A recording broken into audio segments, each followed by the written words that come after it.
High বন্ধুরা, সবাই কেমন আছো? আজকে আমি একটা নিজে মিনি ব্লগ করছি তোমাদের সাথে। চলো, আমার মিনি ব্লগ তোমরা কে কে দেখতে ভালোবাসো অবশ্যই কমেন্টে তারা জানাবে। আর আমি এখন কি করছি, রান্না করছি রান্নাঘরে।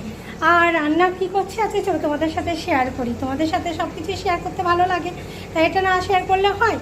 আর এখানে হবে তোমার ঝাল ঝাল চিকেন কষা, এখানে আছে আমার উচ্ছে সেদ্ধ, আর এখানে তোমার আলু বেগুন বরবটির একটা তরকারি।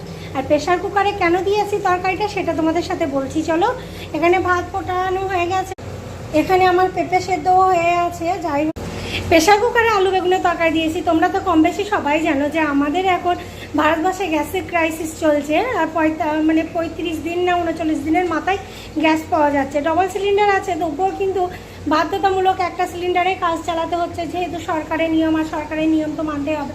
আমরা যে রাজ্যে বা যে রাষ্ট্রে বাস করি সেই রাষ্ট্রের আইন শৃঙ্খলা মেনে চলাটাই আমাদের দায়িত্ব কর্তব্য।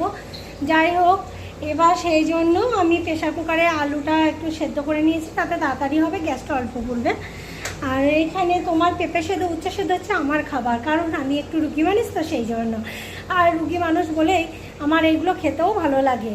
আর কী কারণে খাই সেটাও চলো তোমাদের সাথে শেয়ার করি। আমার একটু সুগার আছে, আর সুগারের জন্য আমি আলু খেতে পাই না, খেতে পাই না তাহলে আমি খাই না। আলু চিনি এগুলো খাই না, পুরোপুরি না হলেও মোটামুটি ত্যাগ করে ফেলেছি। আর সেদ্ধ তরকারি এখন খেতে ভালোবাসি। যাই হোক, আমি অনেক কথাই বকবক করে নিলাম তোমাদের সাথে। আমার ভিডিওগুলো কার কার ভালো লাগে অবশ্যই তোমরা কমেন্টে জানিও।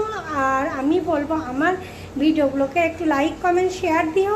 আর নতুন নতুন সাবস্ক্রাইবদের নতুন বন্ধুদের বলবো আমার চ্যানেলটা একটু সাবস্ক্রাইব করে দিও, তাহলে তোমরা আরও ভালো ভালো ভিডিও দেখতে পাবে। যদি আমার সাবস্ক্রাইব বাড়তে থাকে, আমারও ভিডিও করতে ভালো লাগবে, তাই না?